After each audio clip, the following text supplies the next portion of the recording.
তো আসলে কেকেআর ম্যাচটা কোথায় হারলো এটা নিয়ে আজকে আমরা বিস্তারিত কথা বলবো। তো প্রথমেও বলে দেই ভাই, গুজরাটের বিপক্ষে ম্যাচ এবং কলকাতাকে ভাই সেটা জানার উচিত ছিল যে ওদের যদি টপ অর্ডারকে আমরা আউট করতে না পারি তাহলে কিন্তু আমরা ম্যাচ জিততে পারবো না, এবং ওটা আমি গত ভিডিওতে বলেছিলাম। কিন্তু যেই কাজটা ওরা করতে পারেনি সেটা হচ্ছে গিয়ে টপ অর্ডারের 3টা ব্যাটসম্যান কিন্তু ওরা রান বানিয়ে নিয়েছে এবং দারুণ রান বানালো। এবং তারপরও বলি ভাই, নিজের ময়দান অর্থাৎ ইডেন গার্ডেন, সেখানে তো অ্যাটলিস্ট যখন তোমার কাছে 9টা ব্যাটসম্যান থাকবে তো অ্যাটলিস্ট তোমরা তো ভাই 200 রান চেস করতে পারো, এবং মডার্ন যুগে আমি জানি যে 200 রান চেস করা এমন কোনো বড় ব্যাপার নয়। তো কোথায় খামতি অর্থাৎ কোথায় সেই ঘাটতিটা রয়ে গেল কেকেআরের, সেটা নিয়ে আমরা একটু বিশ্লেষণ করব। প্রথমে বললে গুরবাজ, হ্যাঁ গুরবাজ 4 বলে 1 রান করেছে, আমি ওকে দোষ দেবো না, কারণ ও ভাই এই সিজনের প্রথম ম্যাচ খেলছে, আর প্রথম ম্যাচতেই এসে যে ভাই সেই ধরনের ছন্দে চলে আসবে, এত বড় চেঞ্জের সময় প্রথম ম্যাচেই এসেছে সে ভাই যে এত ফাস্ট খেলে নেবে সেটা আমি ওর কাছ থেকে আশা করছি না। কিন্তু হ্যাঁ বলছি যে ও তো তাড়াতাড়ি আউট হয়েছে। তারপর সুনীল নারায়ণ, যেটা আমরা দেখি যে সুনীল নারায়ণ খুব তাড়াতাড়ি একটা ভালো স্টার্ট দেয়, কিন্তু আজকে আমরা দেখতে পারি যে সুনীল নারায়ণ কিন্তু সেই স্টার্ট দিতে পারেনি। 13 বলে 17 রান করেছে এবং স্ট্রাইক রেট হচ্ছে কি 130। তারপরও বলবো যে ঠিকঠাক স্টার্ট দিয়েছে। এজিঙ্কে রানে, আমি এজিঙ্কে রানেকে দোষ দেবো না, কারণ ও তার যতটুকু চেষ্টা এর থেকেও বেশি করেছে এবং ঠিকঠাক খেলেছে বলবো। ঠিক আছে ভাই, এরকম একটা প্লেয়ার প্রয়োজন আছে এরকম মিডল অর্ডারের মধ্যে। 23 কোটি টাকার ভেঙ্কটেশ আয়ার, হ্যাঁ ভাই সল্টের জন্য ওরা অত পিছু যায়নি যতটুকু ওরা ভেঙ্কটেশ আয়ারের জন্য গেছে, ঠিক আছে। তো 23 কোটি টাকা দিয়ে ভেঙ্কটেশ আয়ার 19 বল খেলে 17 রান, আমি বলবো এখানেই ম্যাচ কিল হয়ে গেছে। তোমরা বলবে কেন ভাই, উপর থেকে যদি এত প্রেশার থাকে তাহলে কি হবে, নিচে ব্যাটসম্যানকে এসেই হিটিং করতে হবে, যেটা এত ইজি না, কারণ আমরা দেখছি গুজরাটের বোলিং কিন্তু দুর্দান্ত।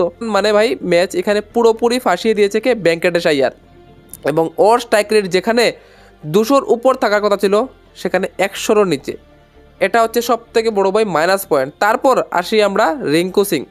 রিঙ্কু সিং 14 বলে 17 রান, সেই ওরও কিন্তু একই অবস্থা, স্ট্রাইক রেট 121-এর আশেপাশে, যেটা দিয়ে ভাই 200 রান চেজ হবে না। তো ওদের স্ট্রাইক রেটটা যদি দেখা যায় তাহলে ভাই কেকেআর কিন্তু সেই জায়গায় মাত খেয়েছে, ঠিক আছে। এবং আমি বলবো এখানে গুজরাটের বোলারদের ওরা ওদেরকে মারতে দেয়নি। তারপর আসি রাসেল অনেক চেষ্টা করেছে, কিন্তু একটা কথা বলতে চাই, আমি মধ্যে দেখেছি যে এজিঙ্কে রানে এবং ভেঙ্কটেশ আয়ার কিন্তু ভাই সেই প্রচেষ্টা, অর্থাৎ তোমার কাছে 9 জন প্লেয়ার আছে ভাই, 9টা ব্যাটসম্যান আছে, তোমরা কিসের জন্য শর্ট রান নিচ্ছ? ট্রাই তো করার ইচ্ছা ছিল, এটাও করেনি কেকেআর। এবং যে জায়গায় আমরা দেখতে পাই মাত্র 13 ওভারে 103 রান বানায়, অর্থাৎ 7 ওভারে কি হয়ে যাবে 100 রান প্রায়, সেটা সম্ভব নয়। এবং গুজরাটের কাছে এটা তো একদমই সম্ভব নয়। আমরা দেখি রাসেল আসে, তারপর ভাই রমনদীপ তো পুরোপুরি সিজন ফ্লপ, পুরো সিজনই ফ্লপ হয়েছে রমনদীপ সিং। তারপর অঙ্কিত রাঘুবংশী আসে এবং মৈনালিও আসে, মৈনালিও ফ্লপ হয়, কিছু করার নেই, হিট ক্যাচ থেকে আউট হয়। অঙ্কিত রাঘুবংশী আসে, কিছুটা খেলে, কিন্তু সেটা তখন ডেড রাবার হয়ে গেছে, তখন আর এটা কোনো লাভ বা লস নেই। তো টোটালি যদি বলি আমি, এটা হচ্ছে একটা ব্যাটিং ফ্লপ, পুরোপুরি ফ্লপ শো হচ্ছে গিয়ে ব্যাটিংয়ের। এবং এখানে আমি দেখতে চাই যে এজিঙ্কে রাহানের কিন্তু ভাই কোনো দোষ নেই, টুর্নামেন্টে কিন্তু এজিঙ্কে রাহানে তার যতটুকু ক্যাপাসিটি তার থেকেও বেশি খেলেছে, কিন্তু বাকি যে প্লেয়ার 5 জন প্লেয়ার যদি তোমার টিমে ভাই ভালো না খেলে, অর্থাৎ আমি যদি বলি যাই কুইন্টন ডি কক এক ম্যাচ শুধু ভাই রাজস্থানের বিপক্ষে 97-এ পারি, এছাড়া ভালো পারি নয়। তারপর যদি আমরা দেখি ব্যাটসম্যানের দিকে আসি তাহলে ভেঙ্কটেশ আয়ার, রমনদীপ সিং, তারপর রিঙ্কু সিং, রাসেল, এত সব মিডল অর্ডারের প্লেয়ার যদি তোমার না চলে কোথা থেকে ম্যাচ জিতবে ভাই?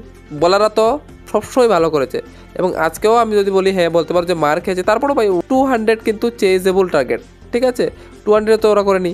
তো সেই জায়গায় দাঁড়িয়ে আমার মনে হচ্ছে যে এটা একটা কলকাতার বড় হার, এবং এই জায়গা থেকে আমার মনে হচ্ছে সামনে আরও 6টা ম্যাচ রয়েছে এবং তার মধ্যে 5টা জিততে হবে, তখনই গিয়ে কোয়ালিফাই করতে হবে, সেটা একটা নেক্সট লেভেল ইম্পসিবল। হ্যাঁ ক্রিকেটে ইম্পসিবল বলে কিছু নেই, কিন্তু তারপরও বলছি সেটা কিন্তু একটা ইম্পসিবল ব্যাপার, যদি করতে পারে কেকেআর সেটা তো ভাই চমক হয়ে যাবে, যেটা আমরা দেখেছি গতবার আরসিবি করেছিল, প্রথম 7 ম্যাচে 1 ম্যাচ জিতার পর পরের লাগাতার ভাই সবগুলা ম্যাচ প্রায় জিতে গেছে।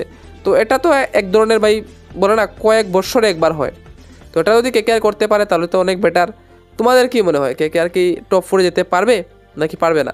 কমেন্টে বলে দিও, ঠিক আছে। ভিডিওটা ভালো লাগলে শেয়ার করে দিও সবার সাথে, এবং চ্যানেলটা সাবস্ক্রাইব করে দিও যদি আমাদের চ্যানেল নতুন হও এ ধরনের ভিডিওর জন্য।